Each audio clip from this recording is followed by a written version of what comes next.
Hola, muy buenas noches. ¿Qué tal? ¿Cómo les va? Gracias por acompañarnos a una nueva edición de Moros y Cristianos.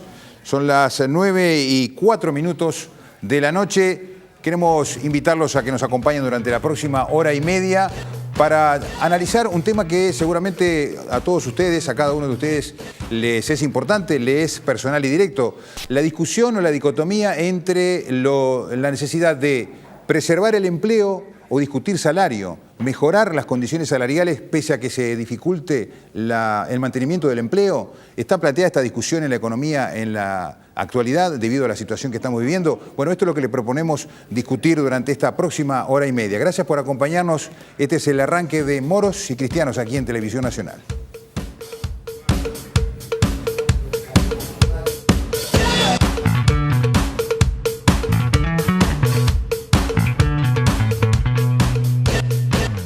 Y tal vez podamos agregar un poco más a la pregunta que dejaba planteada Luis en la presentación del programa, ¿verdad?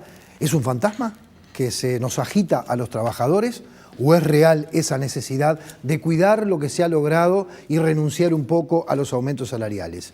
¿Es una falsa oposición o es un fantasma que se agita? ¿Qué es todo esto? Para eso hemos sentado a nuestra mesa esta noche a dos economistas, mujeres las dos. Le presentamos a la primera, Alejandra Pico.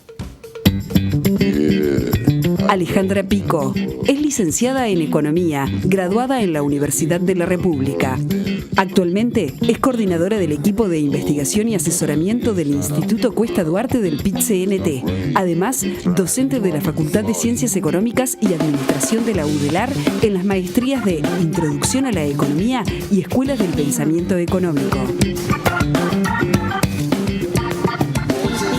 Contaremos también con la otra mirada que la trae la economista Ana Laura Fernández. Ana Laura Fernández es licenciada en Economía, graduada en la Universidad de la República. Cursó la maestría en Economía por investigación en la Universidad Ort. Actualmente se desempeña como asesora económica de la Cámara Nacional de Comercio y Servicios del Uruguay. Es docente en la Cátedra de Entorno Económico Nacional de la Facultad de Ciencias Empresariales de la Universidad Católica. Bueno, muy bien, ya está la mesa servida, ¿no? Está la mesa servida, efectivamente. Sí. Gracias a las dos por haber estado esta noche con nosotros, por estar con nosotros esta noche. Gracias. Y bueno, para plantear justamente esta dicotomía, y ustedes nos dirán si está planteado o no esta dicotomía hoy en la economía uruguaya, nosotros entendemos que sí que está planteado, pero para eso las hemos convocado a ustedes, en representación del sector de los trabajadores, el Cuesta Duarte, el PIT-CNT, y uno de los sectores empleadores, en este caso la Cámara de Comercio. Ha habido algunas propuestas en los últimos tiempos, a partir de la situación económica que estamos asistiendo, y se replantea una discusión que creo, todos recordamos, estuvo planteada en una situación bastante más complicada que fue en 2002, donde incluso hubo sindicatos que accedieron a rebajas salariales para mantener el empleo. Obviamente no estamos en la situación de 2002. ¿Cómo creen ustedes que está planteado hoy el escenario en esta dicotomía entre empleo y salario, Ana Laura? A ver, bueno, claramente para empezar, otra situación bien diferente a la crisis del año 2002. Sin duda alguna. Por eso sí. Lo dejemos de lado para que tampoco esté ese fantasma de crisis ni tampoco algo parecido a esa situación. Creo que acá el principal tema, y ahí sin poner en oposición a empleadores y a empleados, o sea, acá lo importante, y creo que eso no hay duda, es la preservación del lugar de trabajo. ¿Sí? Y a su vez que las empresas tengan la capacidad suficiente para hacer frente a ese salario. Entonces, en base a eso, pero sin ponerlo como una oposición, sino como claramente para cualquier persona el peor escenario es estar bajo una situación de desempleo. Entonces, con lo cual yo creo que ahí tiene que ser el principal objetivo. Y en base a eso, plantear ese objetivo tomando en cuenta los factores económicos actuales o la situación económica actual que el país está viviendo y por lo tanto las empresas del sector privado también lo están viviendo. Entonces, bueno, internalizar en ese proceso de negociación entre trabajadores y empleadores ese contexto económico el cual está atravesando la economía en general y también que hay diferencias a nivel de los distintos subsectores que hacen a la economía. Creo que más o menos por esa línea, ¿no? Alejandra, ¿cuál es la visión desde el Instituto Cuesta Duarte? Sí, yo pienso que hoy está planteado como una oposición o como una dicotomía salario-empleo. Creo que un poco se plantea como, bueno, hay que ser mesurado con las demandas salariales, con los reclamos salariales, porque eso puede venir a cuenta de pérdida de puestos de trabajo. Y a mí verdaderamente me parece que lamentablemente está planteada esa dicotomía hoy por hoy. Yo comparto con Ana Laura que lo principal es mantener los puestos de trabajo, pero no creo que menores aumentos salariales o menores demandas salariales aseguren el mantenimiento del empleo. Creo que la situación de los distintos sectores es muy diversa, es cierto, y para eso hay ámbitos de negociación colectiva que son por rama de actividad, que son diferentes para las distintas ramas. Y bueno, creo que es en esos ámbitos donde los trabajadores han sido sumamente conscientes de la situación de los sectores y no han pedido reclamos excesivos. Y me parece que esa dicotomía lamentablemente está planteada, porque tampoco nada asegura de que si el salario no aumenta se mantengan los puestos de trabajo. No hay ninguna cláusula que así lo establezca. Entonces, nosotros tuvimos una década de crecimiento económico con aumento del empleo, aumento de las condiciones de trabajo y aumento del salario. Ese aumento del salario no fue en desmedro del empleo. Me parece que la regulación del mercado de trabajo, la existencia de consejos de salarios es muy sana para atender esas diferencias sectoriales, pero me parece un poco cruel para los trabajadores que se plantee esa dicotomía. Bien, quiero poner algo sobre la mesa y quiero decirles también que sobre el final de este primer bloque, antes de ir a la pausa, les vamos a contar a todos quién es hoy ese tercer ojo que va a estar cerrando el programa. Se lo decimos, pero se lo presentamos formalmente sobre el final del bloque para no desordenar. Es Pablo Alfano, periodista de larga trayectoria. En un ratito les contamos y se los mostramos un poquito. Quiero poner sobre la mesa lo siguiente, porque hay una propuesta realizada por la Cámara de Industrias, por el presidente de la Cámara de Industrias, por Washington Coralo, que puso sobre la mesa la idea de una flex, porque acá tenemos que agregar otra cosa, y es esta. Una flexibilización laboral que apunte a preservar el empleo. A ver, por un lado hay una propuesta de que haya moderación en los reclamos que los trabajadores hacen a la hora de negociar los incrementos salariales con sus empleadores en aras de preservar la fuente de empleo. Y por otro lado, una suerte de flexibilización que también deriva en una reducción en el ingreso del trabajador, que la hace el presidente de la Cámara de Industrias, y también en aras de preservar la fuente de trabajo. Lo que propone Coralo concretamente es que de forma temporal las empresas, de común acuerdo con sus trabajadores, definan que una semana se trabaje de lunes a viernes y a la semana siguiente se trabaje de martes a jueves de forma rotativa. Esto permitiría, dice Coralo, por un lado que el trabajador no tenga que ser enviado al seguro de paro y por otro lado que el Estado no tenga que pagar ese subsidio, ¿verdad? La persona, termina diciendo Coralo, en lugar de ganar 10 va a ganar 8, pero si iba al seguro de paro iba a ganar 6. Y lo más importante, mantiene su puesto de trabajo y no tiene la angustia de saber que capaz que en 4 meses, cuando vuelva del seguro de paro, se encuentra con que fue despedido.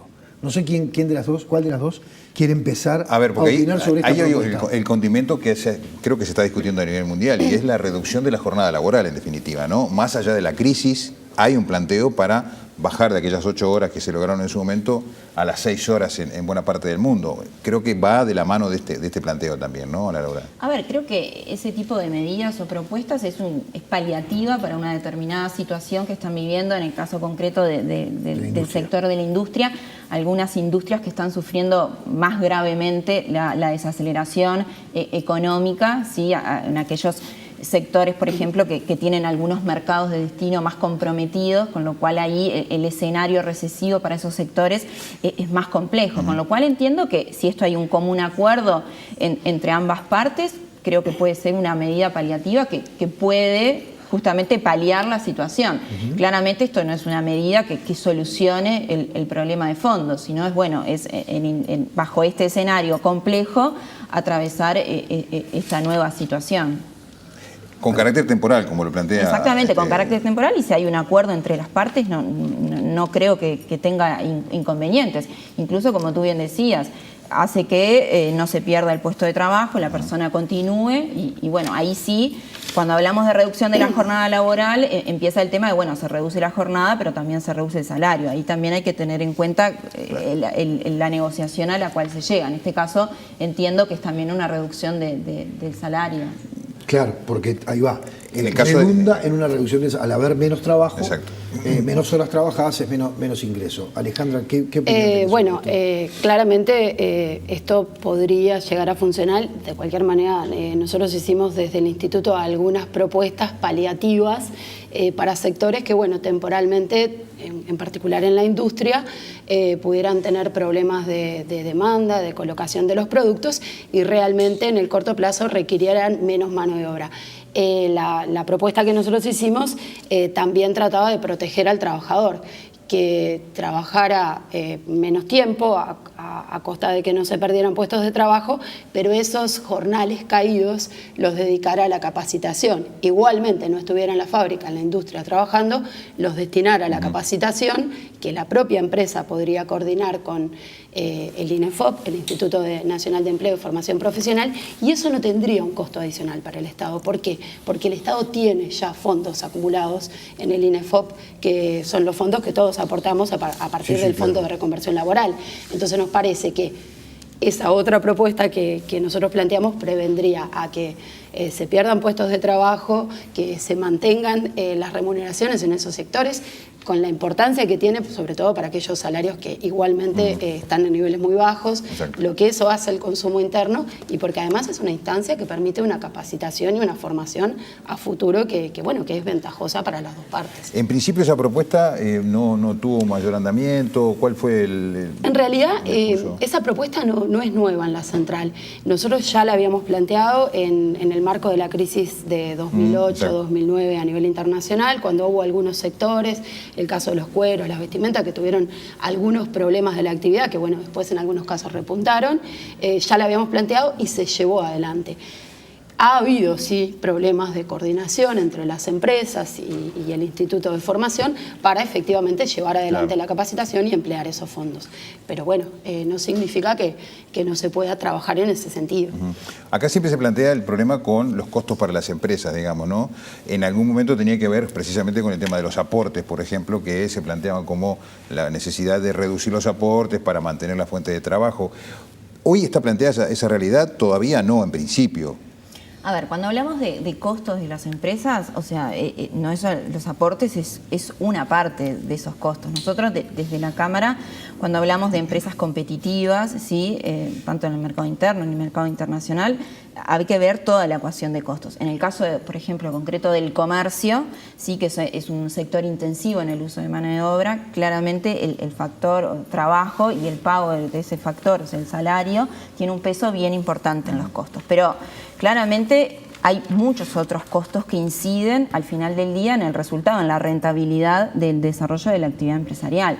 Y también está el peso tributario, sí, está el aporte patronal, pero también hay infinitos costos que hacen a seguridad, materia de medio ambiente, costos de funcionamiento propios de las empresas, costos logísticos, o sea, hay mucho que está dentro de esa bolsa de costos y cada uno de ellos tiene un peso relativo y nosotros desde la Cámara trabajamos justamente en tratar de reducir o hacer más eficiente aquellos costos que entendemos que hay ámbito de mejora o ámbito de mejorar la eficiencia para que el peso sobre la empresa sea menor, de forma de que sea una empresa más rentable, genere más valor y por lo tanto eso redunde de forma positiva, tanto como generadora de mano de trabajo como también de riqueza a nivel global de la economía. Ahora, el sector comercio, en definitiva, al cual de alguna u otra manera representás, estás inserta en la estructura de la Cámara Nacional de Comercio y Servicio del Uruguay,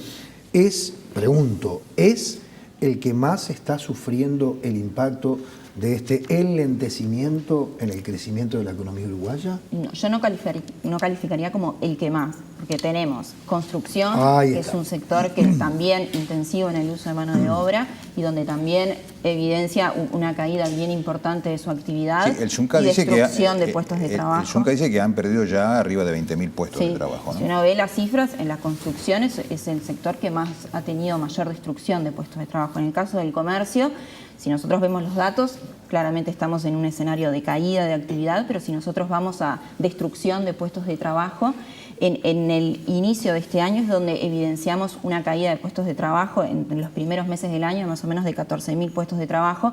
Sin embargo, en el correr del año 2015 no estábamos evidenciando una caída pronunciada en términos de puestos de trabajo, destrucción de puestos de trabajo. Pero claramente sí es un sector que sufre el contexto de menor actividad económica. También la industria claramente es un sector que viene sufriendo desde hace periodos anteriores, también escenarios contractivos importantes, como decíamos hoy, en algunos con más incidencia que otros, ¿no? Bien, pero ¿por qué hice esta pregunta? Sí. Porque en realidad lo que quería tener en claro es lo que me acabas de decir. No es el sector sobre el cual más incide la desaceleración del crecimiento de la economía. Y quiero ser cuidadoso en esto, porque en realidad la economía no ha dejado de crecer. Simplemente crece de manera más lenta. Exacto. Bien. Pero también hay que ver esas tasas, porque cuando uno dice, bueno, tú me decís, bueno, el sector comercio no, y uno quizás tiene en la cabeza que el sector está creciendo. Si nosotros vemos los datos del sector comercio, si agregamos restaurantes y hoteles, agregamos una parte de servicios, ahí vemos un escenario de caída en el cierre del año 2015 en torno del 2.5%. Si nosotros tomamos comercio nada más, el escenario de caída se profundiza una caída de más del 4%. O sea que ese escenario que tú hablas de economía que aún continúa creciendo a tasas muy bajas, es una situación para nosotros de estancamiento, en el sector comercio eso se registra mediante una caída, o sea, ya no hablamos de estancamiento, sino que hablamos de caída. Si lo tomamos en relación a otros sectores, quizás estemos cayendo menos, pero estamos cayendo. Bien. Dicho esto y aclarado esto, porque ahora voy a hacer la pregunta. Sí, perdón. Que en realidad la quiero conectar con el lado de los trabajadores y con cómo ve todo esto el movimiento sindical, concretamente el Instituto Cuesta Duarte. Cuando una cajera de un supermercado, y quiero a propósito tomar este ejemplo porque según tengo entendido, y te voy a pedir el dato, según tengo entendido, dentro del sector comercial deben ser de los que tienen los sueldos más deprimidos, ¿no? Cuando una cajera del supermercado en su turno de 8 horas ve pasar delante de sus ojos o ella misma factura una verdadera fortuna, realmente una verdadera fortuna. Porque acá también quiero que juegue el plano humano de todo esto. No es que hayamos invitado a 2 economistas para que desde la mirada técnica nos den explicaciones de por qué se está dando todo esto, sino que también el plano humano, eso somos, esa es nuestra esencia. Cuando esa cajera ve pasar en su turno de 8 horas una fortuna por delante de sus ojos y por sus propias manos, y después cobra 12, 13 o 14.000 pesos por mes en el mejor de los casos, y encima se le dice, ojo, no pidas mucho porque mirá que podés perder tu trabajo. Es un elemento más que quiero poner al análisis esta noche. ¿Alejandra? Sí, comparto. Creo que muchas veces en la discusión, sobre todo los técnicos, nos perdemos hablando de porcentajes y a veces está bueno bajarlo a lo que es la gente. Y bueno, y lo que vemos nosotros, lo hemos elaborado más de un informe. Hoy capaz que se dice, bueno, los trabajadores están con demandas excesivas. Bueno, yo preguntaría qué son esas demandas excesivas, porque hoy por hoy los ajustes que están obteniendo los trabajadores en el marco de la negociación están por abajo del crecimiento de los precios. Si eso lo juntamos con que tenemos 1 de cada 3 asalariados más o menos, un poco más de 1 de cada 3 gana menos de 15.000 pesos en la mano. Es muy fuerte, impacta ese dato, ¿no? Y después cuando vemos los cambios tributarios, claro, afectan a pocos porque la mayoría no paga IRPF. Claro, el 60% no paga IRPF y el 80% no va a sufrir ningún impacto en este nuevo ajuste. Claro, entonces, claro, es lógico. Claro, sí, eso mirado del gobierno es un logro, es ¿no? mucho, gana menos de 15.000 Pero en realidad pesos. es una mala noticia. Exacto. Claro, es una muy mala noticia. Entonces decimos, bueno, ¿es un pedido excesivo? Bueno, son salarios que capaz que crecieron mucho en los últimos tiempos, pero no hay que ser economista para saber que es muy poco, 15.000 pesos. En el sector supermercados, por ejemplo, ¿cuánto está el promedio? El sector del comercio es uno de los sectores con salarios más deprimidos. El sector del servicio doméstico es otro, los trabajadores rurales son otros, pero sí, tenemos sectores. Claro. El sector de comercio es uno de los grandes contribuyentes a lo que nosotros le llamamos los 15.000 pesistas. Y es un sector también donde nosotros, como tú decías al principio, hemos puesto mucho hincapié en los últimos tiempos, porque si bien es cierto que ahora, más tardíamente que otros, empezó a enlentecerse, ha sido un sector de gran crecimiento en los últimos tiempos. Entonces, un poco lo que se pide es, bueno, hoy por hoy no estamos creciendo tanto, incluso capaz que el sector está cayendo. Ahora, ¿cómo vamos a distribuir en todo caso en ese sector esas pérdidas? Porque puestos de trabajo se van a perder. Si las empresas no venden, no hay de decir, bueno, el salario no aumenta ni 5 ni 10, no hay manera de frenar esa caída, porque lo hemos planteado en algunos grupos de consejos de salarios, que realmente tienen problemas. Y los empresarios no se pueden comprometer a establecer cláusulas que frenen la caída del empleo si no tienen dónde colocar sus productos. Claro. No hay manera en que el salario frene eso. Ahí hay otra discusión que nos gustaría plantear, me gustaría plantearlo quizá para el próximo bloque. Ahora me gustaría volver un poquito para atrás en esto, pero hay una discusión allí que tiene que ver con el fundamento que ha tenido la economía en los últimos tiempos y es asociado precisamente al consumo, que viene del salario de la mayoría de la gente que gasta básicamente su salario en las cosas, en los bienes de consumo más básicos, digamos, ¿no? Y eso también ha sido un fundamento para el crecimiento de la economía, con lo cual ahí se vuelve a plantear otra dicotomía. Pero ahora lo que me gustaría es hablar de algo que se dijo hoy mismo, lo dijo el ministro de Economía aquí en este canal. El salario real ha crecido 50% en estos últimos 10 años, ¿no? No es una cifra menor, pero como tú decías, hay que ver también de dónde empezamos. Arrancamos de dónde arrancamos, ¿no? Arrancamos de un piso muy bajo. Desde el sector empresarial, ¿cómo se ve esto de, pese a que ha habido un crecimiento de 50%, el movimiento sindical, el trabajador, insiste con mantener un crecimiento de salario real? No solo empatar, digamos. Incluso ahora ni siquiera se estaría empatando, porque si la pauta está por debajo de la inflación, ni siquiera se estaría empatando. ¿Cómo ven ustedes esta realidad que está planteada hoy en este contexto? Antes déjame ir un poquito para atrás. En el término, cuando hablábamos, ¿no?, del salario y de los 15.000 pesos, creo que no hay discusión de que obviamente una familia, una persona no puede vivir con 15.000 pesos o su nivel de vida queda bastante acotado a no consumir determinados bienes y servicios. O sea que básicos, acá es además, claro. Yo creo que acá no está en discusión si ese salario es digno o no digno, pero lo que sí nosotros tenemos que insertarnos en el país que estamos y en las empresas que estamos. Puede ser que haya discusión, todas las opiniones son válidas, pero desde nuestra opinión, o sea... Ana Laura, quiero que quede bien claro lo que estás diciendo, porque es importante fundamentalmente por el sector al cual representás. Y no quiero que te echen de la cámara mañana, ¿eh? No, por favor. Pero digo, estás diciendo que claramente, incluso para el sector empleador, pero, no es digno que alguien gane 15.000 pesos. A ver, nosotros, ¿quién más que cada uno de nosotros, el propio empresario, quisiera poder pagar un salario mayor y tener a sus empleados más contentos y más felices? Y que consuman además. Exacto. Pero justamente, pero acá todo se echa sobre el empresario. Y hay que ponerse en el lugar del empresario, de que tú me decís esa cajera que ves o que se factura. Bueno, hay que hacer un poquito de decir, bueno, ¿y a dónde va esa plata? ¿Y cuáles son los gastos que tiene? Los gastos de importación, los aranceles que paga, todas las habilitaciones que hay que pagar. O sea, nosotros peleamos todos los días con eso. No, es claro que el empresario es el que corre los riesgos, por eso a veces es difícil discutir a veces el tema de las ganancias y creo que es justo que si el empresario solo es el empresario no es un socio del trabajador, eso lo tenemos claro, ¿no? Pero a veces se pierde en la discusión esos elementos que están también que el empresario no solamente obviamente está poniendo un capital y tiene un riesgo y sobre lo cual quiere tener una rentabilidad. Pero, o sea, aparte es su medio de vida también la empresa y medio de vida de su familia también en definitiva al final del día es su trabajo, ¿no? Y también lo quiere defender. Entonces creo que también, y cuando hablamos de esa época de crecimiento, de esos años de bonanza, donde el salario real, yo justo hoy estuve en la presentación de Mario Vergara, donde hablaba de eso, ¿no? También habló, sí. Sí, del aumento del salario real, que acompañó el aumento de la economía. Y bueno, ¿y por qué no fuimos capaces? Y creo que ahí tenemos que hacer todos un mea culpa. ¿Por qué no fuimos capaces de lograr que hoy las empresas sean capaces de, en el sector comercio principalmente, que es el que yo más conozco, porque hoy no tienen la capacidad suficiente para poder enfrentar mayores salarios y que su actividad siga siendo rentable. Y creo que ahí hay que ver múltiples factores y no quedarnos solamente en el salario, en si tiene una rentabilidad excesiva o no. Hay que ver todo lo que está atrás de la cadena. Vamos a desmenuzarlo, si les parece, después de la pausa, ¿no? Bueno, ¿cómo no? ¿Hacemos la pausa? ¿Hacemos bueno, ahora? Perfecto, bueno, pero entonces vamos a presentar a quien después que termine este intercambio, este debate, va a estar dando su opinión con una mirada más alejada, más descontaminada, más desinteresada, que es la de Pablo Alfano. Se lo presentamos.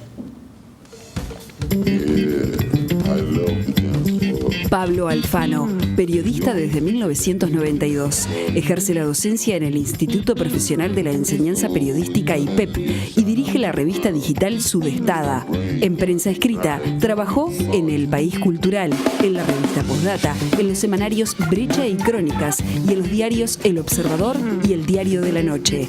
En televisión, fue productor periodístico de los programas Memoria Colectiva y El Pueblo Quiere Saber de Canal 10 y Prohibido Mentir, que dirigía Jorge Lanata en TV Libre. En radio, co-conductor del programa Rompecabezas de El Espectador.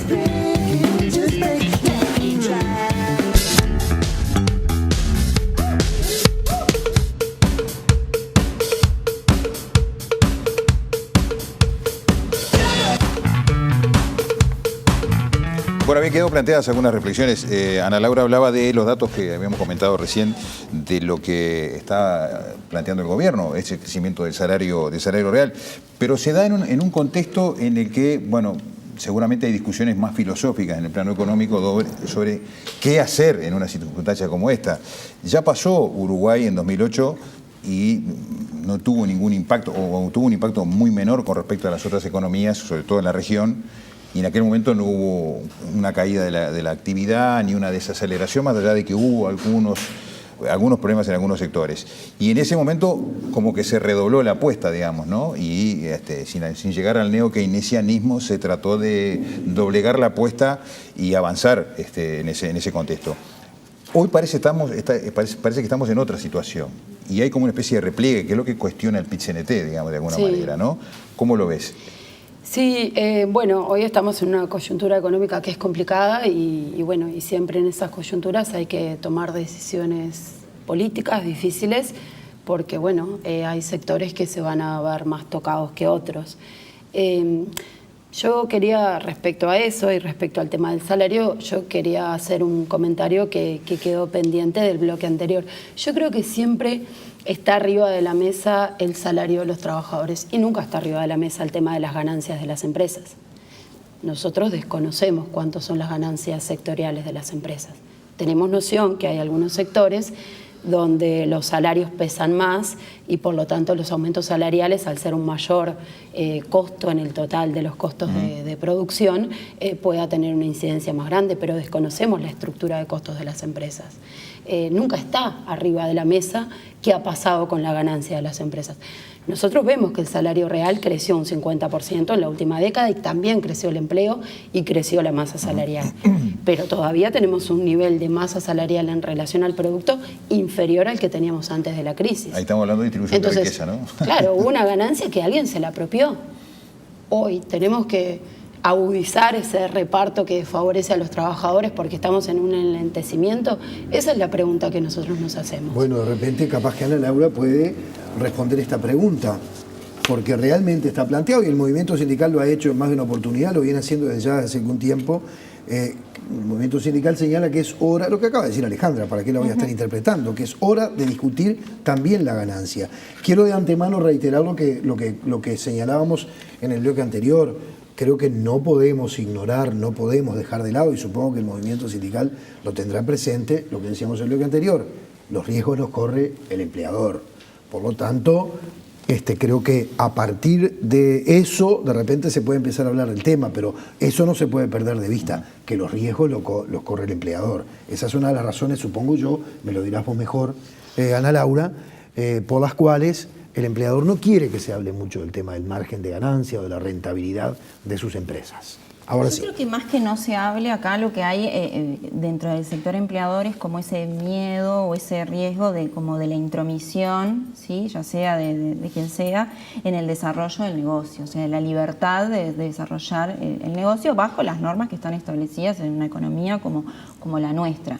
Quizás por ese lado. Lo que sí también desde el sector empleador y nosotros desde la Cámara trabajamos no en difundir los datos de rentabilidad, pero por ejemplo para nosotros es complejo a veces acceder, por ejemplo, a la evolución de las ventas, por ejemplo, a ver un poquito entre el mismo, dentro de la Cámara de Comercio, identificar, bueno, qué pasa con las ventas o no, por esa actitud o ese recelo que tiene el empresario hacia la información que maneja. ¿Los socios de la Cámara ni siquiera le quieren dar la información a la Cámara? Porque no hay una cultura de mostrar la información desde cada el sector empresa sabe empleador. cómo le va. Sí, claro, exactamente. ¿Y no comparten la información con la nosotros Cámara? lo que pudimos avanzar en la Cámara, pero es un trabajo que hay que hacerlo día a día, es un aprendizaje, en cierta forma, de todos, por ejemplo, nosotros tenemos una encuesta de actividad que vemos evolución de las ventas, pero no vemos facturación. Lo que vemos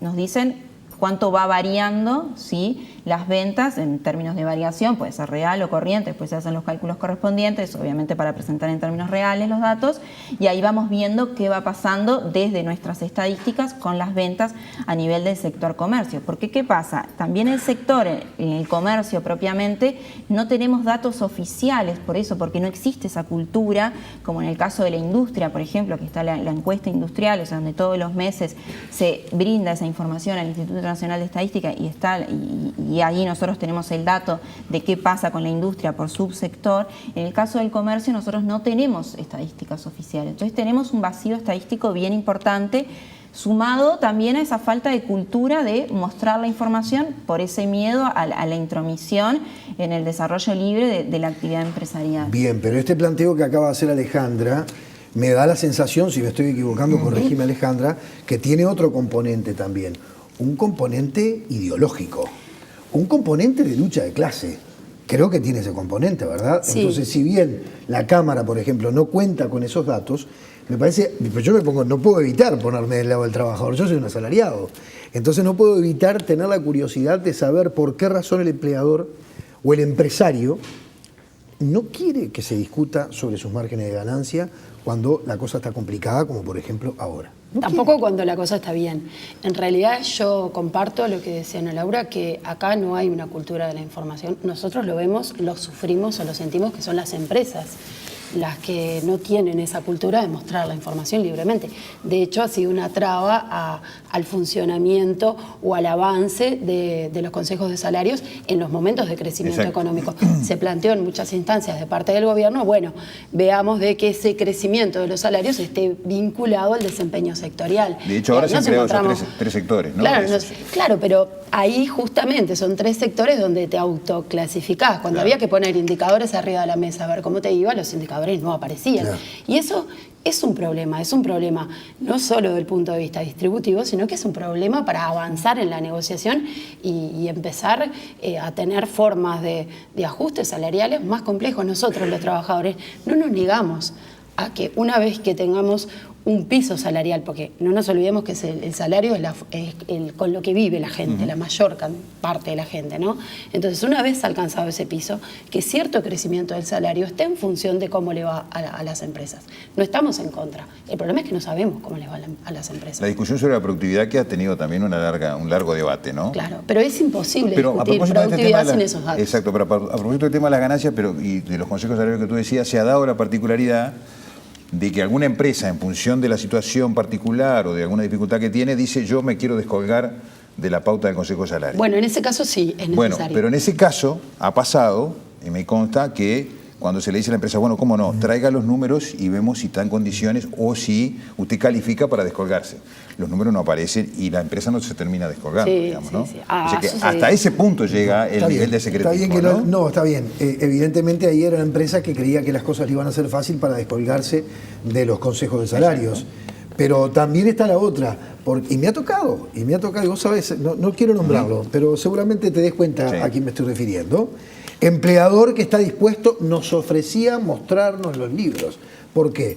porque no podía pagar los aumentos salariales, porque ni siquiera podía cumplir con lo que tenía que pagar, no pagaba los sueldos en fecha, debía salarios vacacionales, debía licencias. Entonces ahí es cuando a uno le da bronca y dice, no hay que generalizar, está claro. Claro, ¿no? eso es lo que yo quería, ¿no? No hay que generalizar. Pero uno dice, caramba, ahora que te va mal y que no, me debes una cantidad de plata, me ofreces mostrarme los libros de la empresa. Cosa que no sé si está bien porque yo no soy tu socio, soy tu empleado. Pero ¿por qué no me lo mostrás cuando te va bien y cuando las cosas andan bárbaro? No quiero generalizar. Bueno, yo pero justamente ocurre. ahí, exactamente, como a ver, yo acá hay empresarios buenos, empresarios malos, empresarios que hacen las cosas bien, empresarios que hacen las cosas mal, como en todo ámbito, como en todo sector, como en todo. Con lo cual no me gusta mucho la generalización. Desde lo que sí, cuando nosotros hablamos de negociación, quizás esa negociación a través de los sindicatos y grupos sectoriales es más compleja y el brindar la información, claramente el empresario es mucho más reticente. Ahora, en la negociación empresa a empresa existen casos y empresas en el cual se hace una negociación empleadores, empresarios, y donde a nivel de la empresa sí se puede llegar, y como hay muchos casos, de ganancias por productividad, o sea, asociar el aumento salarial a la productividad, pero es una negociación que se hace a nivel de la empresa entre trabajadores y dueños de esa propia empresa, pero no a nivel de una negociación tripartita, a nivel de consejos de salario, ¿no? Yo no quiero generalizar, pero creo que los casos por empresa igual son pocos. No, porque justamente falta cultura de trabajar en eso y bueno, es el mundo, es el mapa empresarial que nosotros tenemos, o sea, no podemos ir más allá de la realidad. No, yo comparto. Lo que pasa que eso refuerza la inequidad que se da al momento de sentarte a negociar. Porque es lógico, del otro lado tú te sentás, nosotros como asesores somos trabajadores, pero en este caso nos sentamos como asesores de los sindicatos y es lógico, la empresa siempre, no importa la coyuntura que esté, se va a sentar diciendo que está muy mal y que no puede dar mayores aumentos salariales, y es parte de la estrategia de negociación. Y el trabajador va a pedir más. La diferencia es que los datos de los salarios de los trabajadores están arriba de la mesa y las de las empresas no. Entonces, es cierto, la empresa solamente te va a poner los datos si verdaderamente le va mal. Siempre va a decir que le va mal. Cuando eso tiene que tener un sostén en los números, bueno, ahí son pocas las que quedan. Entonces yo creo que sí, hay que trabajar mucho. Capaz que no se ha trabajado lo suficiente en los últimos tiempos. El propio gobierno lo impulsó y bueno, quedó un poco a medio camino, pero me parece que es un debe que tenemos fundamental. Bien, yo creo que hay algo que tenemos que desmenuzar en este programa esta noche, ¿no? Porque con Luis empezamos el programa a partir de una pregunta. Si esa dicotomía que se está planteando, incluso desde el gobierno, porque en este caso los empleadores, los empresarios tienen al gobierno de su lado, en este concepto de decir tenemos que ser prudentes en las rondas de los consejos de salarios porque si no estamos poniendo en riesgo los puestos de empleo, los puestos de trabajo. Perdóname una acotación. Sí. Hoy el ministro de Economía dijo que ya se llevan perdidos 35.000 puestos de trabajo y eso, dijo, es mucho para una economía como la nuestra, ¿no? Sí, no en este año, quiero aclarar. No es lo que va de este año, ¿no? En el último tiempo, digamos, ¿no? A partir del tiempo. Bueno, perdón, quería corregir para... No, pero está bien. Nosotros tuvimos datos de mercado de trabajo, datos de empleo, de actividad y desempleo muy buenos, básicamente entre 2011 y 2014, un leve capaz que empeoramiento, pero datos récord a nivel nacional. En 2015 ya se observó un empeoramiento y en este año se han perdido más o menos unos 14.000 puestos de trabajo en el primer cuatrimestre respecto a igual cuatrimestre. Supongo que Astori se refería al periodo de 2015 que ya hubo un empeoramiento y también este año. Sí, porque... Para justificar esto de la necesidad de no seguir estirando de repente estamos alguna piedra, piedra, en unos 140.000 más o menos desocupados. Ahora, una pregunta corta de respuesta, porque vamos a ver si podemos justamente desmenuzar esto. Ustedes, trabajadores o representantes de los trabajadores, o en tu caso como asesora de sindicatos desde el Instituto Cuesta Duarte, ¿creen que eso es así, que ese riesgo está latente? Nosotros creemos que está latente para muchos sectores el riesgo de la pérdida de puestos de trabajo, sin duda. Hay algunos sectores que, en particular pero de por la otros industria, fenómenos ¿O por otro una fenómeno. cuestión de discusión de aumentos salariales? No, por eso. Nosotros creemos que hay sectores que tienen riesgo de pérdida de puestos de trabajo. En muchos casos en la industria porque venían arrastrando problemas previamente y ahora se han agudizado. En otros casos porque recientemente han sido sectores muy dinámicos como la industria láctea y han tenido problemas muy recientes. Ahora, lo que estamos convencidos, de verdad lo digo, es que el lentecer o incluso anular los aumentos salariales para este año no va a prevenir esa pérdida de puestos de trabajo. Lo vimos en el sector lácteo. Bien. Te propongo lo las siguiente. empresas no aceptan poner cláusulas de que no se pierda puestos de trabajo a cambio de no tener aumentos, porque no lo pueden asegurar. Le voy a trasladar la misma pregunta a Ana Laura y después le voy a pedir a las dos que lo argumenten, que lo justifiquen, que prueben lo que están diciendo. Ana Laura. Sí, una cosita antes, cuando tú hablabas de ahora las empresas tienen al gobierno de lado. Yo creo que seguimos pensando mal en el sentido de estamos en contra o a favor. Y capaz que suena muy naif lo que digo, pero creo que desde ahí tenemos que partir. Esto no es un enfrentamiento entre tres partes y cuando uno está en contra, cuando está uno a favor. Yo no planteé porque en lo personal creo en la lucha de clases. Bueno, creo que hay una lucha de clases. Bueno, pero desde mi punto de vista no me gusta hablar de hoy estamos a favor, en contra y otros en contra. Eso para plantearlo desde como por arranque. Lo que sí entiendo hoy es que coincide hoy el planteo del gobierno de un escenario, bueno, eso todos estamos de acuerdo, ¿no? Un escenario más contractivo, con lo cual eso va a llevar a que seamos más cautos en lo que tiene que ver con nuevos ajustes salariales. Eso desde el punto de vista, y eso coincide, el sector empresarial coincide. Y después lo que decías respecto a si los aumentos de salario van a destruir o no, yo lo que creo es que en un escenario de menor nivel de actividad económica donde claramente están en riesgo los puestos de trabajo, el hecho de a su vez a eso agregarle una rigidez salarial, ¿sí?, que complica la situación, o sea, puede hacer mayor la destrucción de trabajo, pero no quiere decir que eso destruya o no destruya. Pero sino el que sector esto, empleador está viendo un movimiento sindical demasiado exigente, está viendo sindicatos demasiado exigentes. A ver, en el sector comercio era un sector que en su momento, lo que era la conflictividad no era algo que interfería la actividad económica. En los últimos años la conflictividad en el sector comercio se ha incrementado y mucho, y eso ha perjudicado las relaciones entre trabajadores y empleadores y por lo tanto el desarrollo de la actividad económica, que perjudica a ambos al final del día. Entonces, claramente ha habido, obviamente, a partir de la instalación de los consejos de salario, ha habido un mayor enfrentamiento, esa rigidez salarial ha hecho que ese enfrentamiento se genere en el proceso de negociación y en otras situaciones. Claro, Yo quiero decir ahí que también es cierto que en el sector comercio prácticamente no existían los sindicatos.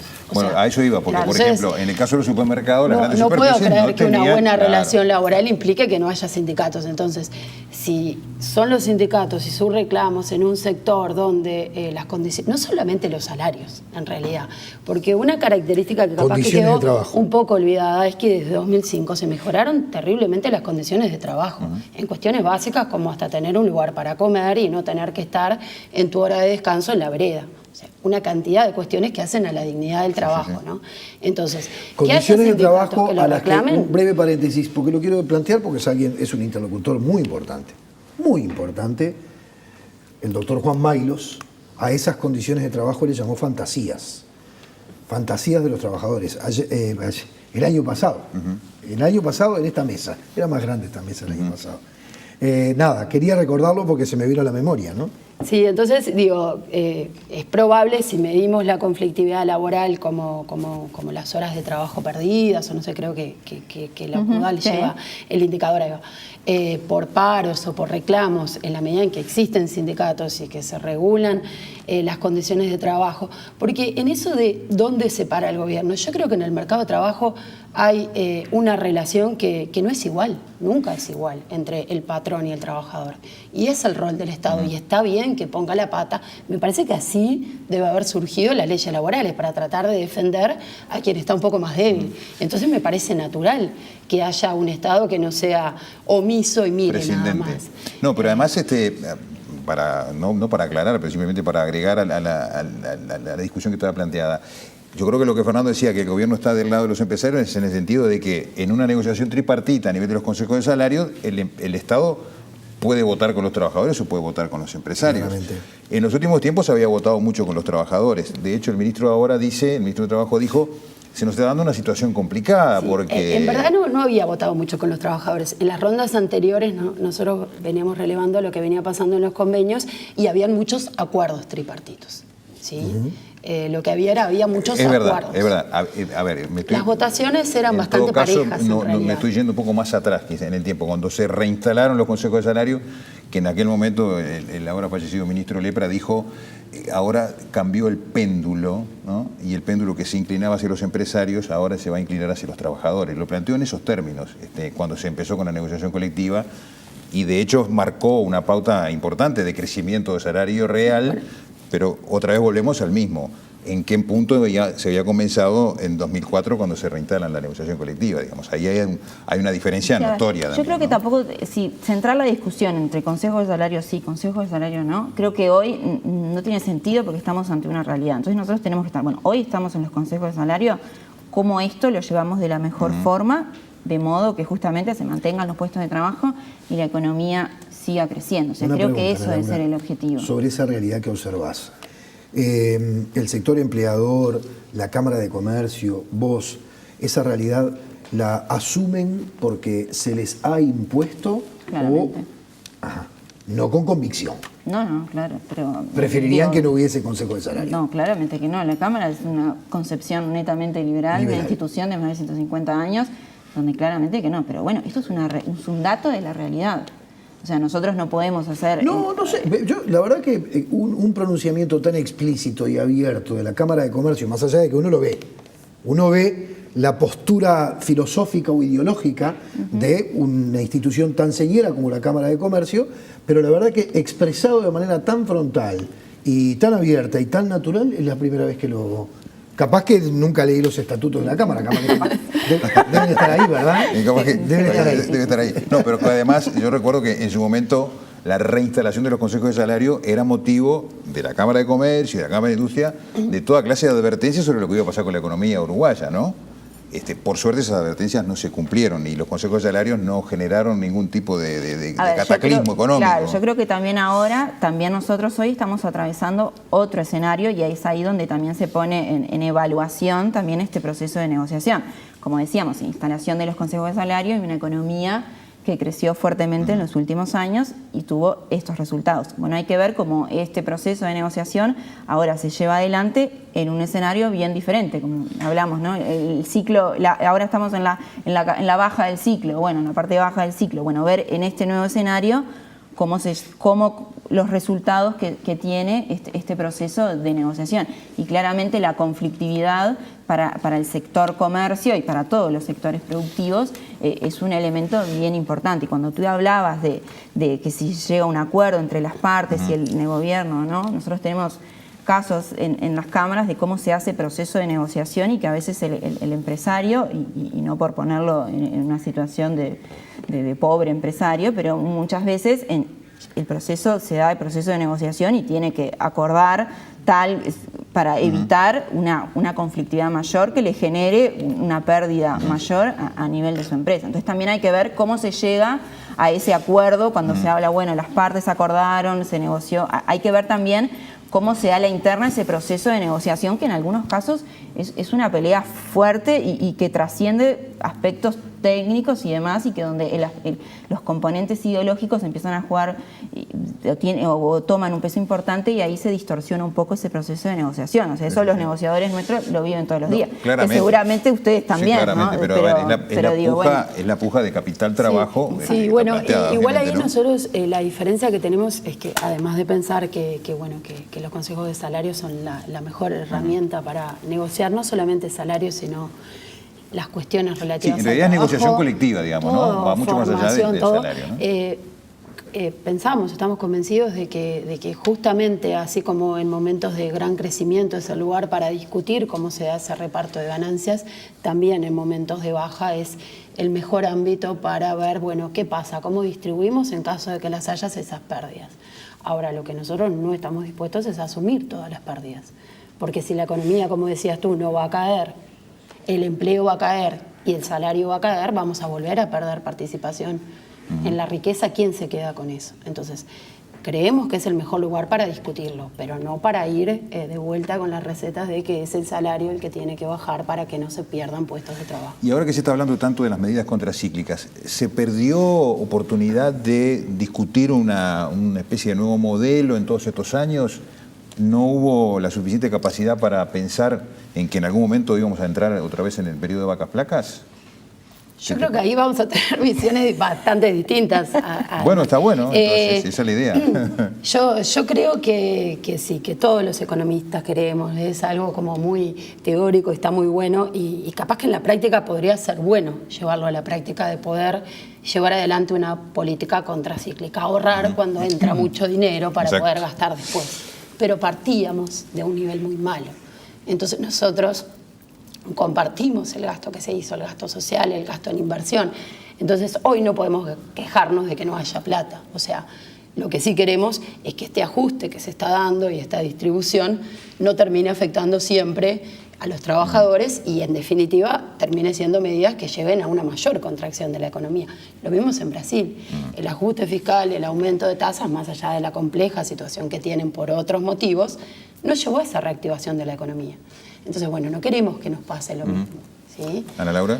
A ver, como decíamos, tenemos visiones diferentes, pero bueno, nosotros desde la Cámara, bueno, hablamos de regla fiscal, justamente hablamos de ahorro en la situación, en los momentos de bonanza, pero más allá de eso, hay que hablar no solamente del gasto, y creo que también las autoridades lo dicen, ¿no?, sino de la calidad. O sea, ¿qué pasó? Bueno, ok, se decidió aumentar el gasto en este periodo porque veníamos de una situación compleja, saliendo de una crisis económica, financiera, social también. Entonces había como mucho para recomponer ahí. Entonces eso implicaba un gasto. Pero bueno, creo que acá el cuestionamiento desde la Cámara es, bueno, obviamente para nosotros se gastó de forma excesiva pensando, todos sabiendo de que la situación de bonanza no iba a perdurar en el tiempo, pero peor aún creo que es en qué se gastó, la calidad del gasto, cuáles fueron, qué bases se dejaron o se construyeron a partir de ese gasto. Para poner un ejemplo, infraestructura, qué se construyó, los déficits que hoy tenemos de infraestructura, entonces educación, digo, por poner algunos puntos sobre la mesa, ¿en qué se gastó?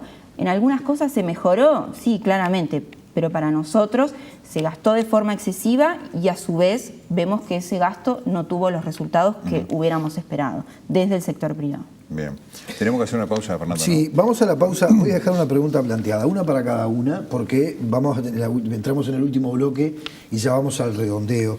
A Ana Laura Fernández, de la Cámara Nacional de Comercio y Servicio, la pregunta que te hago ¿es irresponsable el movimiento sindical al plantear la necesidad de que se negocie sobre otras bases y no las que quedaron establecidas el año pasado? ¿Realmente se cree que el PIT-CNT está poniendo en riesgo con este planteo a la cantidad y a la calidad de los puestos de trabajo?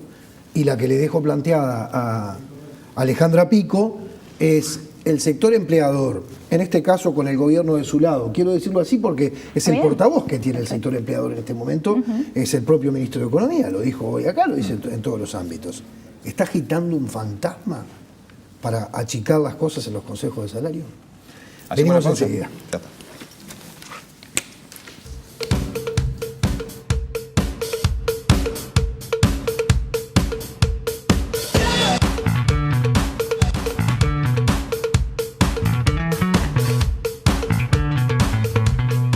Bueno, quedaron planteadas dos preguntas, una para cada una, pero yo quería agregar también otro elemento, porque hemos hablado del empleo, del salario, y muy a la pasada hemos mencionado un elemento que me parece que es importante y tiene que ver con el salario sobre todo, pero nos afecta a todos, y es el tema de la inflación, ¿no? Que es una variable que está arriba de la mesa, que tiene que ver con todas las negociaciones, obviamente, y que ni que hablar tiene que ver con lo que está planteado ahora en materia de pauta. Pero para más adelante, primero las preguntas que había planteado Fernando a cada una de ustedes. Ana Laura. Ana Laura. Hablábamos de irresponsabilidad. Yo lo que pregunté es si es irresponsable el movimiento sindical al pedir que se cambien las bases de negociación de la negociación colectiva, si pone realmente en riesgo la cantidad y calidad de las fuentes de trabajo. no me gusta utilizar la palabra irresponsable, y yo creo que acá cada gremio sí está defendiendo a sus representados. En este caso, el PIT-CNT defendiendo a los trabajadores y nosotros, Cámara de Comercio, al sector empresarial. Con lo cual, no creo de irresponsabilidad, sino defender los intereses, o que se entiende cuáles son los intereses de sus defendidos. Lo que sí yo creo acá, que lo que nosotros tenemos que hacer es ser sensatos. Y desde los dos puntos de vista, del sector empresarial y del sector trabajador, en incorporar lo que está pasando en la realidad a nivel de los distintos sectores, y que eso sea un dato que se internalice en el proceso de negociación, y que cada uno defienda sus intereses, y para eso está el ámbito de negociación. Pero ¿hay puestos de trabajo en número que estén en riesgo? A ver, lo que hablábamos hoy, ante un escenario de menor nivel de actividad, está claro que va a haber, si este escenario de menor actividad continúa o se profundiza, va a haber pérdida de trabajo. Y el hecho de introducir una rigidez en lo que tiene que ver en el precio del factor trabajo, que introduce una rigidez en el funcionamiento de la economía y de las empresas, entiendo yo que no colabora a detener esa destrucción de trabajo. ¿Y eso se puede argumentar en alguna cifra que maneje la Cámara de Comercio? En una cifra... Sí, algún dato concreto. Y ya hablamos de la destrucción que hubo en los puestos de trabajo en el último tiempo, donde uno no puede desagregar esto es por rigidez, esto es por menor nivel de actividad. Pero claramente, y nosotros desde la Cámara entendemos que la rigidez en el mercado de trabajo, la rigidez en las relaciones económicas no favorece al crecimiento de esas actividades. Bien. Alejandra, sí, para los fantasmas. Sobre los cambios que estamos planteando en los lineamientos y la respuesta que nos vienen dando, ¿no? Sí, respuestas permanentes, ¿no? Porque sí. Que incluso no son nuevas, porque, a ver, acá tengo un recorte que es de una nota del diario El País del 13 de noviembre del año pasado, que el título además es "En día de paro el gobierno llamó a cuidar los empleos". Fue un día de movilización, de un discurso muy encendido de la Central de Trabajadores. Hay momentos en la vida en que defender lo que se logró es tan importante como lograr mejoras, y hoy el objetivo es el empleo. La defensa del empleo tiene mucho que ver con la negociación salarial en marcha, dijo el ministro de Economía, Daniel Astori, que además enfatizó: la negociación salarial es muy importante para perseguir el objetivo de evitar el daño en el empleo. Es decir, es una cosa como permanente, ¿no? Permanente, que sigue hasta el día de hoy. Hoy, como lo decía Luis, con Ana María Misraji en el otro estudio, estuvo de mañana, y lo dijo casi en los mismos términos. Sí, para explicar un poco, capaz que a los que no conocen bien cuál es hoy el reclamo que está haciendo la Central respecto a los lineamientos. Desde que se presentaron esos lineamientos, el Instituto los analizó y la Central rechazó esos lineamientos, y había un rechazo conceptual, más allá de los porcentajes que se manejaban, al cambio en la manera en que se daban los ajustes salariales. Antes contemplaban un componente por inflación y pasamos a ajustes nominales por todo concepto. Para nosotros eso era muy riesgoso para los trabajadores, porque cuando uno acuerda por una cifra por todo concepto, no sabe si le va a ir bien o le va a ir mal. El único seguro que tenían esos lineamientos es pararse al final y ver si la inflación había sido más alta que ese porcentaje de ajuste, se llevaba al final del convenio al mismo nivel de salario real del principio, pero la trayectoria en el medio podía ser de pérdida. Nosotros en ese momento estábamos conceptualmente como una cuestión de fondo en contra de los lineamientos. Hoy lo que vemos es que además los porcentajes de ajuste no están de acuerdo a lo que es la realidad inflacionaria. En parte porque cuando se elaboraron esos lineamientos, más o menos hace un año atrás, la inflación era más baja. Entonces, uno de los argumentos es que uno de los argumentos que se manejaba es, bueno, los salarios están provocando un crecimiento tan fuerte de la inflación, hay que enlentecer el crecimiento salarial y con esto vamos a lograr encauzar la inflación a la meta. Los lineamientos empezaron a operar en julio del año pasado, más o menos un 33% de los grupos ya firmaron y cerraron convenios con estos lineamientos, que ¿qué implican? Implican que el ajuste anual que tienen los trabajadores es menor al crecimiento que está teniendo los precios. ¿Eso se va a corregir? Sí, se va a corregir, pero en un periodo más largo que lo que se hacía antes, en 18 meses o 2 años. Entonces, mientras tanto, hay una pérdida de poder de compra. Entonces, ¿qué estamos pidiendo nosotros? Estamos pidiendo, bueno, Esos porcentajes manejaban según el desempeño sectorial distintas franjas, pero más o menos la mayoría de los grupos firmaron ajustes entre el 8 y el 8,5% anual. Y estamos en una inflación de cerca de 11. Entonces decimos, vamos a ajustar esos porcentajes a la inflación, porque si la ajustamos a 11 no vamos a estar ganando, vamos a estar empatando.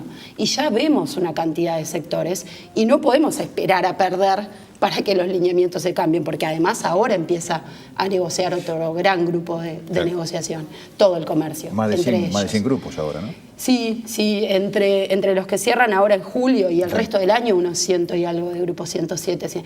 Entonces, ¿es desmedido lo que está pidiendo el movimiento sindical? Para mí no lo es. En una economía que por el momento sigue creciendo, más allá de las particularidades de cada grupo, que yo participo de la negociación y he vivido que se contemplan en el marco de la negociación. Entonces, yo creo que lo que está pidiendo el movimiento sindical no es desmedido y que, por lo tanto, volver a plantear esa contraposición salario, empleo, sí, para mí lamentablemente es agitar viejos fantasmas.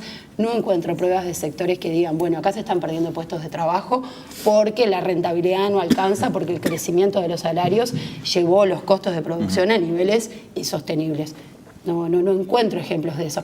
Así como vimos que, bueno, bajaron los salarios o se lenteció el ritmo de crecimiento, la inflación siguió creciendo. Correcto. Entonces, para mí no es desmedido. Y a propósito de los datos de empleo o de desempleo, hoy justamente se dieron a conocer y hay una pequeña reducción del desempleo de lo que venía el mes pasado, pero en su momento otro de las variables que se ponía arriba de la mesa era, bueno, nosotros venimos de desempleos de 18%, de, no sé, 19%, 20%, y estamos ahora en una tasa que ha ido variando, pero que más o menos se considera casi una tasa estructural, digamos, o próxima a la estructural. Y otra variable que se ponía arriba de la mesa era cuánto se demoraba en conseguir un empleo, ¿no? Y era otra de las preocupaciones que tenía el desempleado, obviamente, cuánto puede demorar en la economía actual en encontrar un nuevo empleo. ¿Cómo creen ustedes que ha variado esto en el último tiempo? ¿Qué impacto puede tener de aquí a mediano plazo o a corto plazo? A ver, si uno hace el análisis más o menos en mediano plazo, claramente lo que tú evidenciabas, o sea, nuestra tasa de desempleo junto con ese periodo de bonanza que hablábamos hoy, registró descensos de tasas de desempleo de menos del 6%. O sea, que eran récord a nivel histórico de lo que ha sido la historia en materia de tasa, desde que se calcula la tasa de desempleo. Ahora, si uno ve en los últimos tiempos, hay un leve deterioro del mercado de trabajo, ¿sí? Entonces, eso va junto con lo que hablábamos hoy, o sea, es respuesta clara de ese contexto de menor nivel de actividad. Pero otra variable que también cuando hablamos de mercado de trabajo, no solamente hablamos de puestos de trabajo, sino también una de las variables es la duración en la búsqueda de trabajo, y también otra en lo que tiene que ver con la calidad del trabajo, o sea, en lo que es el informalismo, ¿no? Que también nosotros en los últimos años evidenciamos una mejora de la calidad del informalismo. Sin embargo, en estos últimos tiempos, en más o menos mediados 2015, 2016, hay una estabilización, o sea, no hemos evidenciado caídas sucesivas, o sea, mejoras sucesivas en términos de calidad. Más o menos, ¿no?, un 25% de los puestos de trabajo hoy se generan en el sector informal. Entonces, claramente el mercado de trabajo responde a esa situación de menor nivel de actividad, pero que nosotros hoy todavía, como hablábamos hoy, no es un deterioro profundo y generalizado, y todavía, por eso no hablamos de crisis, por eso hablamos de un estancamiento de la economía. Exacto. O sea, y eso se ve hoy en el mercado de trabajo. El tema es qué va a pasar de acá para adelante bajo el nuevo escenario económico local, regional y extrarregional. ¿Alejandra? Sí, ha habido, como decía Ana Laura, un empeoramiento en los datos del mercado de trabajos a partir de niveles muy buenos. No obstante, siempre para el que pierde el puesto de trabajo es una situación muy angustiante, no importa claro. Si son pocos o muchos. También ha habido un leve deterioro en las mejoras que se venían dando en cuanto a calidad del empleo, registro de la seguridad social.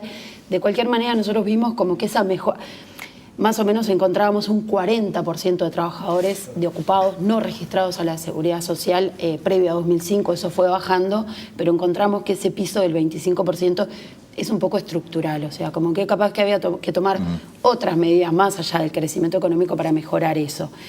¿Qué dicen hoy las perspectivas? Bueno, los analistas más o menos piensan que el deterioro del mercado de trabajo, afortunadamente, con este contexto de estancamiento, se estaría estabilizando. Digamos, este año eso es lo que proyectan los analistas que responden a encuesta de expectativas del Banco Central y que también coincide el gobierno en sus proyecciones. Este año tendremos un empeoramiento respecto al dato del año pasado de un 0,8% más o menos en los puestos de trabajo. Estaríamos un poquito capaz que en el 8 y algo, y para el año que viene afortunadamente parece que eso se frenaría en niveles razonables, digamos. Bien. Quiero hacer una pregunta que en realidad sería algo que debería darse por fuera de lo que son las formalidades de los consejos de salarios. Si el movimiento sindical está pidiendo que se modifiquen esos lineamientos, esas pautas que ideó el equipo económico del gobierno el año pasado, en base a las cuales empleadores y trabajadores deben negociar, y la modificación que está pidiendo el movimiento sindical es, entre otras cosas, porque el escenario inflacionario es totalmente distinto al que imaginó el equipo económico a principios del año pasado, el año 2015, cuando ideó estas pautas. Y al mismo tiempo, creo que, corregime Ana Laura si me equivoco, inequívocamente el sector empresarial, el sector manufacturero y particularmente el sector comercial tiene mucha influencia y puede manejar mucho las cosas si hablamos de inflación. Yo digo, ¿no puede venir la solución por ese lado? Es decir, que el sector empresarial ponga todo de sí, toda la parte que le corresponde, toda la parte que le corresponde en el tema de la inflación, para que justamente esté más moderada y no dispare los reclamos del movimiento obrero. No sé si resulta descabellado lo que pasa es que ahí partimos de un concepto diferente del proceso inflacionario. Es multicausal, está claro. Entonces, pero sin duda que hay una parte que conecta al fenómeno con el sector empresarial, con la formación de precios. Pero ¿qué está atrás de esa formación de precios? Cuando hablamos del tema, hablábamos de las expectativas de inflación, el objetivo de estas pautas salariales, el objetivo del gobierno fue justamente desindexar los aumentos salariales. Exacto. Con un objetivo de encauzar la inflación hacia niveles menores. Ese fue ese es el objetivo primordial de la modificación de la pauta hacia ajustes nominales. Ese fue el objetivo, por eso la modificación. Pero, como decíamos, el proceso inflacionario o las presiones sobre los precios internos que estamos viviendo hoy es multicausal. Uno, para nosotros desde la Cámara, es la indexación salarial, está atrás de eso. Otro, más allá, tiene que ver el aumento del dólar en lo que son los bienes transables. Otro, para nosotros, tiene que ver con el aumento del gasto público, ¿sí? También la política monetaria actuando por sí sola bajo este escenario, ¿sí? Donde estaba el dilema entre inflación, competitividad, tipo de cambio. Todo eso jugó en contra de hoy los valores que estamos teniendo sobre los precios. Entonces, no creo yo, nosotros no creemos que la inflación venga por el lado del sector empresarial. Son todos estos factores que mencioné anteriormente que hoy están haciendo que estemos viviendo esta presión sobre los precios a nivel interno, que, como decíamos, es multicausal y hay que actuar sobre esos diferentes elementos. Sobre algunos tenemos poder de acción, sobre otros no. Bueno, actuemos sobre los cuales tenemos poder de acción. Uno de ellos es el ajuste salarial desindexado o desconectado, por decir algo, de forma más clara, de lo que tiene que ver con la inflación. No hablas de la ganancia de la rentabilidad, donde también hay poder de acción, porque si hay poder de acción sobre los salarios, también hay poder de acción sobre la ganancia. Pero claramente. Nosotros entendemos que los precios, en definitiva, el empleador termina poniendo ese precio al mercado por los costos, y uno de ellos es el salarial, que interfiere en ese precio final que termina poniendo está en claro, el mercado. Pero también somos todos conscientes, pero porque surge de los datos de la realidad, que muchas veces, por ejemplo, por poner un ejemplo que en este momento no se me viene uno concreto a la cabeza, a la memoria, pero sí ha ocurrido que, por ejemplo, en una modificación, en una variación de algún punto de IVA, hay veces que el consumidor no lo ve. Lo hemos hablado en esta mesa. En esta misma silla estuvo sentado un compañero tuyo hace 2 semanas, el economista Gustavo Licandro, hablando de inflación, y allí estaba otro compañero tuyo, Daniel Olesker, ¿no? Seguimos con la misma institucionalidad. Y sin embargo no se ve porque ahí está eso que uno siente que el empresario no quiere discutir, y es la ganancia. Creo que está muy visible eso. Puede ser uno de todos los factores, pero no Sí, es sí. el único y No, es no, el no, eso cual está hay que claro, eso está trabajar. claro. Entonces creo que es multicausal, por ejemplo, cuando hablamos de gasto público, hablamos de tarifas públicas también, o sea, son todos elementos Sí, claro, que hacen claro, hoy claramente. al nivel de inflacionario. Claramente. Ha incorporado algunos otros elementos, Ana Laura, y para cerrar nos gustaría que hicieras un comentario a propósito de, bueno, Ana Laura metió otros elementos que lo habíamos tirado de alguna manera muy por arriba, pero entre otras cosas el tipo de cambio, que también tiene toda una incidencia, digamos, ¿no? Sí, o sea, está claro que los que fijan los precios son las empresas. Ahora, si esos incrementos o esas fijaciones se explican porque aumentaron mucho las tarifas públicas, los salarios o el dólar, el tema es que nosotros no lo sabemos.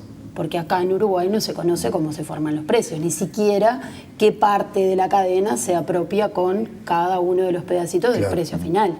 Entonces, no podemos saber si esos remarques o esas subas son justas o no son justas. Creo que sí, a partir un poco de las denuncias que se han hecho en algunos diarios, después también eso lo levantó el Ministerio de Trabajo a partir del relevamiento, creo que sí, hay lugares donde es claro que hay remarques excesivos. No sé si eso es general o no, porque no conocemos. No conocemos, por ejemplo, vienen los consejos de salario, los salarios aumentan un 10%, ¿tienen que aumentar los precios un 10%? Y no, a menos que los salarios fueran el 100% de los costos. Entonces, como nosotros no sabemos eso, como desconocemos eso y no se ha trabajado en eso, no podemos decir que sea enteramente esa la causa. Ahora, nos gustaría poder trabajar en eso y también no podemos desconocer que sí ha habido remarques que son excesivos y que también en espíritu de mantener esa ganancia, muchas veces si las ventas caen, la manera de remarcar lógica es ganar un poquito más en cada uno de los productos. Entonces, en este contexto justamente nos preocupa. No podemos asegurarlo porque no lo sabemos. Al gobierno le preocupa también, ¿no? Lo ha planteado el propio ministro de Economía, pero bueno, es un tema que hoy, evidentemente genera una discusión un poco mayor. Pero por hoy tenemos lamentablemente que terminar el diálogo con las dos economistas. Se nos ha ido volando 1 hora y 10 minutos ya llevamos de... Exactamente. Pensaban que no iba a dar Pensábamos para... que Y había gente que creía que no daba el tema para llenar todo este programa. No, pero además mencionar, Fernando, lo que nos decía en la producción, que a través de las redes sociales se ha destacado la presencia de 2 economistas, mujeres, para debatir estos temas, y para la teleaudiencia ha sido una cosa muy importante y para nosotros también, así que les agradecemos a las 2. Creo que además, por otra parte, agregamos un dato, mañana en Dimensión Uruguay el tema es salarios deprimidos, ¿verdad? Salarios deprimidos, algo sí. que de alguna u otra manera está conectado con este programa. Muchas gracias a los dos por haber estado. Gracias. Hacemos la pausa y enseguida viene Pablo Alfano.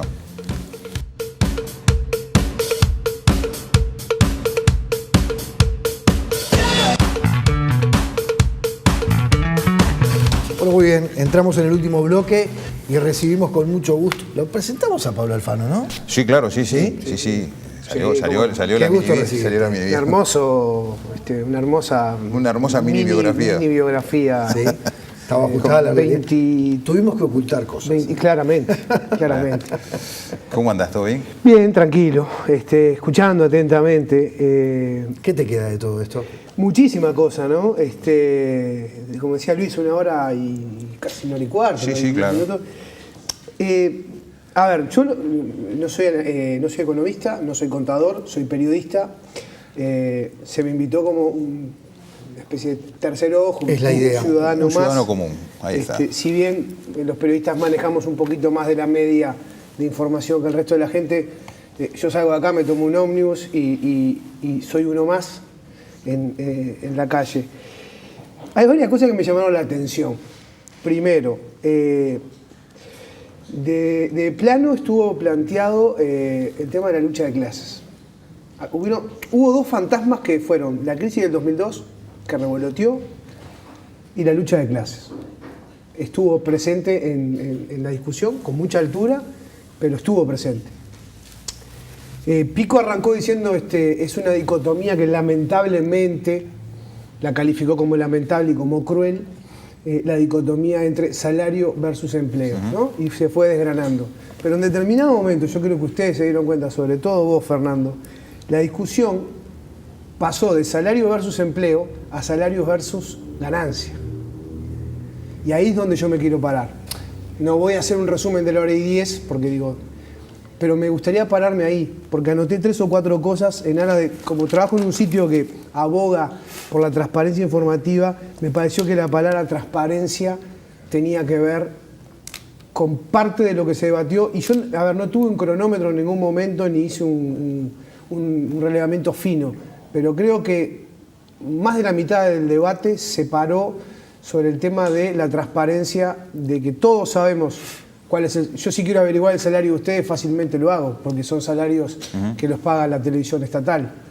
En el caso del Estado es capaz que es más fácil, pero en el caso del sector privado es muy fácil acceder a mi salario en cualquier medio de comunicación. En cambio, la renta o la ganancia del empresario de ese medio ya es más complicado. Entonces, ese punto, que es más viejo que el mundo, no lo descubrimos acá, claro, ¿no? Claro. Me pareció interesante. En vez de salario versus empleo, porque eso ya es una discusión que no iba a llegar a ningún lado, la discusión de salario versus renta y transparentar la renta, cosa que, como decía Ana Laura, es complicado, porque la cultura del empresario uruguayo y regional es de, digamos, no transparentar eso. Eso me llamó mucho la atención. Y lo otro es una cosa, y ahí sí entro en lo que Fernando decía, el tema de la lucha de clases. Por ahí yo lo anoté acá. Fernando marcó varias veces, los riesgos los corre el empleador. No sé. El que se queda sin empleo y paga con su empleo una crisis, también corre riesgo, porque al otro día no va a tener acceso a una vivienda, se le puede caer un alquiler, no va a tener acceso a una vivienda digna, a la salud, ni que hablar de la educación. Entonces, también el empresario tendría que darse cuenta que los costos, y acá me pongo del lugar desde una óptica del trabajador, el trabajador tiene mucho que perder y no debería ser, yo la verdad que escucho con tristeza, y a mí que me perdonen las dos economistas, pero escucho con mucha tristeza cómo a nosotros los trabajadores, arteria, vena, hueso, músculo, se nos pone en un ítem como costo. Yo vengo del médico ahora. Yo no soy un costo. Mi fuerza laboral no tendría que estar en un ítem costo. Y eso a mí me preocupa. Entonces, claro, si el debate parte salario versus empleo para tratar de que se iguale eso, ¿no? Parte desde el punto de vista de que yo soy un costo y soy una cifra más en una nube de datos, estamos perdidos. Rubro cero es para el Estado. Es lo mismo que la discusión gasto público. ¿Qué es gasto y qué es inversión pública? ¿Invertir en educación es un gasto? ¿Invertir en políticas sociales, invertir en vivienda? Invertir en... Me estoy yendo de tema, pero es esa discusión, gasto o inversión. Esto es lo mismo, yo soy un costo, mi fuerza laboral, sí, claro que tiene un costo, mi salario. Pero para el empresario soy solamente un costo, entonces cuando ese costo no es rentable, yo paso a ser prescindible y paso a ser un ítem más en esa cadena de valor. No lo veo tan... O sea, yo sé que funciona así la mecánica, pero me parece muy perversa. Y sobre esa base es que se discuten en las negociaciones, sobre todo en las tripartitas, ¿no? Y lo otro que me llamó mucho la atención es el fantasma del 2002. Qué crisis dura la del 2002, que cada tanto, sin nombrar la palabra 2002, sin hacer referencia, estuvo presente en prácticamente toda la charla el tema de que hay un alentecimiento, hay un estancamiento en la economía, pero no fue como aquello, ¿no? Los cuatro remarcaban eso. Como diciendo, aquello sí fue el fantasma. Es como el Maracaná, ¿no? O sea, hay un antes y después del 50. Y esto en materia económica creo que es igual. Hay un antes y un después del 2002. No sé por qué. Lo que pasa es que en realidad en 2002 literalmente el país quebró, ¿no? Y en algunos aspectos literalmente quebró. Sí. Y ahí notoriamente hubo un antes y después. Hay un antes y yo creo después. Que, a ver, me parece que la mención a ese tema tiene que ver con el hecho de que seguramente no queremos que vuelva nunca creo más que eso, se mencionó una sola vez explícitamente lo de la crisis del 2002, pero estuvo sobrevolando la discusión, el debate todo el tiempo. ¿Y vos lo viste sobrevolar solamente en el programa de hoy? O no, porque está claro, a eso iba. Está presente. Este tema que discutimos en esta noche y que tratamos de que las economistas Alejandra Pico y Ana Laura Fernández desmenuzaran, este tema está en la agenda desde hace ya bastante tiempo. y está en la agenda porque los actores... Desde el año pasado, ¿no? Sí, desde el año pasado, pero este año ha sido mayor, entre otras cosas, cuando todos hemos visto que los índices de inflación están muy por encima de lo que esperaba el gobierno y de lo que por supuesto esperaba la gente, porque sufrimos la inflación. Entonces creo que no hay un solo día donde este tema no esté en la agenda. Entonces la gente no habla de... En ese marco, ¿ves que también el fantasma del 2002 está? En la calle está, vos lo ves claramente. Ustedes hacían referencia, todos hacían referencia en esta mesa a la crisis del 2008, ¿no? Que fue, digamos, fue una crisis bastante mucho más menor pequeña, que la de 2000, claro. Pero de esa crisis nadie se acuerda en el imaginario popular. Y acá, si bien se mencionó, creo que fue Luis el que mencionó la crisis del 2002, una sola, por lo menos yo tildé una sola vez. Capaz que dos. A ver, pero porque, por ejemplo, pero en 2008, entre otras cosas, Uruguay siguió creciendo. Claro, lo más campante, cuando todo se cayó en el mundo. Las castañas del fuego las sacó el mercado interno. Fue de los pocos países en el mundo que creció ese año, ¿no? Pese a todo el derrumbe de la economía norteamericana, además, ¿no? Sí, pero no afectó claramente a Uruguay. Sin embargo, la del fantasma del 2002 está presente y yo veo que se debate sobre esa base, ¿no? Con ese temor, y esto es muy subjetivo, pero es así, con ese temor de mencionar la crisis del 2002 sin llegar a... Está como ese cuidado de no comparar, ¿no? Con todo el simbolismo que eso trae consigo. Más allá de que fue una crisis económica pura y dura que es contrastable empíricamente y hay datos sobre eso. Yo hablo de lo subjetivo, hablo de lo intangible, de cosas que... Hubo gente que se suicidó dentro del Palacio Legislativo por esa crisis. Sí, claro. O sea, a ver, por eso insisto, arteria, vena y hueso, ¿no? O sea, hubo gente que perdió la vida, hubo gente que perdió la casa, hubo gente que perdió todo. Entonces, como aquella crisis en nuestro imaginario, por lo menos más reciente, no hay. Y yo noté eso, ¿no? El fantasma del Maracaná, a la inversa, flotando en todo momento, como diciendo, bueno, por suerte todavía estamos lejos de eso, ¿no? Cierta cautela, cierto optimismo de que estamos lejos, pero como mirando y orejeando, no es que me preocupe, pero lo veo... ¿Hay quien explota ese fantasma por intereses hoy en día? El sector empleador, por ejemplo. Yo creo que sí. O el gobierno. ¿Explota ese fantasma? Yo no sé si no sé, yo no lo veo, en el gobierno capaz que no lo veo tan claro, pero sí veo que en el sector empresarial hay sectores, tanto de la producción como del comercio y los servicios, que se están apiando de eso. Hoy hablaban de los fantasmas, ¿no? Y yo creo que sí, Bien. Mirá que sí, no aceptás este nuevo marco, esta nueva pauta, puede pasar que te quedes sin empleo, mirá que si no te tengo que mandar el seguro. Eso está permanentemente, eso está todo el tiempo en las reglas del juego, ¿no? De los que trabajamos. Ahora, como ahora se avecina o se avisora que quizás estemos cerca de una posible crisis, hay como cierta explotación desmedida del asunto.